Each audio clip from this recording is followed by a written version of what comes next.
Assalamualaikum warahmatullahi wabarakatuh. Halo teman-teman semua, perkenalkan nama saya Urfi Lutfiana Sabila dengan NIM 18033210004 dari kelas Elektronika Industri 5A Politeknik Negeri Jakarta. Di sini saya akan menyampaikan materi tentang pedoman umum pembentukan istilah untuk mata kuliah Bahasa Indonesia. Di dalam materi ini, kita akan bagi ke dalam 3 topik. Topik yang pertama adalah konsep dasar.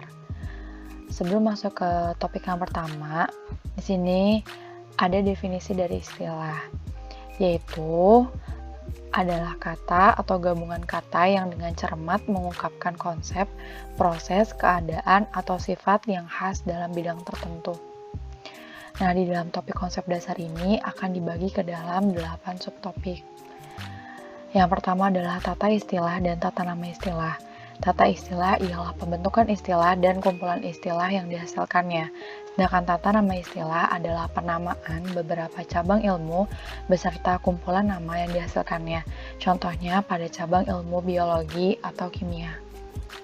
Selanjutnya yang kedua adalah istilah khusus dan istilah umum.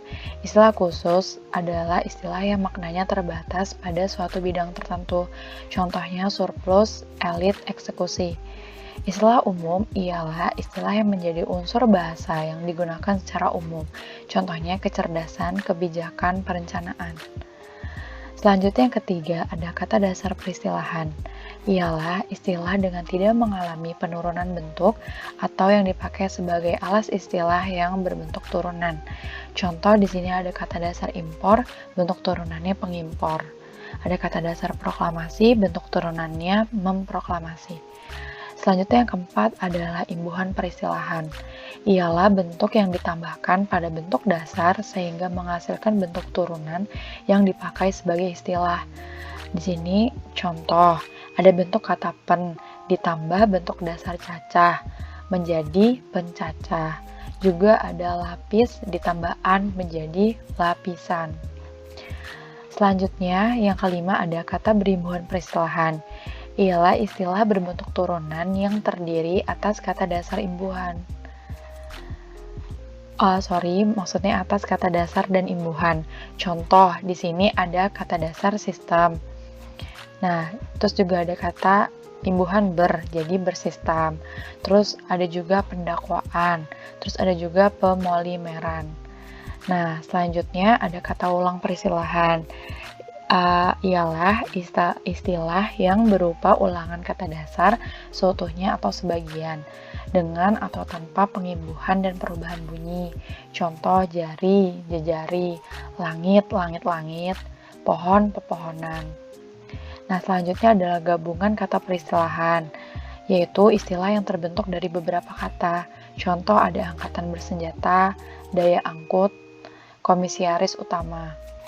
Selanjutnya yang terakhir ada perangkat kata peristilahan, yaitu istilah yang dijabarkan dari bentuk yang sama, baik dengan proses penambahan, pengurangan, maupun dengan proses penurunan kata. Nah, di sini contohnya ada kata sorb, yang artinya erap. Nah, ditambah kata depannya jadi absorb, yang berubah artinya tetapi tetap sama intinya, yaitu serap. Dan lain-lain. Yang kedua ada topik sumber istilah. Nah, sumber istilah ini yang pertama bisa kita dapat dari kosakata bahasa Indonesia. Nah, untuk mendapatkan istilah dari kosakata bahasa Indonesia, itu harus memenuhi 3 syarat. Yang pertama itu kata yang mengungkapkan makna konsep, proses, keadaan, atau sifat yang dimaksud. Contohnya tunak, telus, imak. Nah, yang kedua ada kata yang lebih singkat daripada kata lain yang menunjukkan hal yang sama. Contoh, tumbuhan pengganggu bisa kita sebut gulma karena biar lebih singkat. Nah, yang ketiga ada kata yang tidak bernilai rasa buruk dan yang sedap didengar. Contohnya tunakarya, yaitu penganggur. Kita lebih enak untuk mengucapkan tunakarya daripada penganggur. Nah, yang kedua itu sumber istilah itu bisa dari kosakata bahasa serumpun. Nah, jika tidak ditemukan istilah dengan tepat mengungkapkan konsep, proses, keadaan, atau sifat yang dimaksudkan, maka istilah dicari dalam bahasa serumpun, baik yang lazim maupun yang tidak lazim. Contohnya, istilah yang lazim itu ada nyeri, itu dari bahasa Sunda, pain itu dari bahasa Inggris. Terus istilah yang tidak lazim itu ada luah dari Bali atau Bugis, gawai dari Jawa. Nah, selanjutnya ada kosakata bahasa asing. Yang pertama itu ada penerjemah istilah asing. Nah, yaitu istilah baru itu dapat dibentuk dengan menerjemahkan istilah asing. Contohnya, summon working, artinya kerjasama, diambil dari bahasa Belanda. Nah, yang kedua ada penyerapan istilah asing. Nah, untuk penyerapan istilah asing ini dapat dipertimbangkan jika yang pertama istilah serapan yang dipilih lebih cocok karena konotasinya. Yang kedua, istilah serapan yang dipilih lebih singkat jika dibandingkan dengan terjemahan Indonesianya. Yang ketiga, istilah serapan yang dipilih dapat mempermudah tercapainya kesepakatan jika istilah Indonesia terlalu banyak sinonimnya. Contohnya itu ada di istilah asing itu ada energi. Nah, di istilah Indonesia yang dianjurkan itu ada energi. Nah, istilah Indonesia yang kurang dianjurkan itu ada daya, gaya, tenaga, dan kekuatan.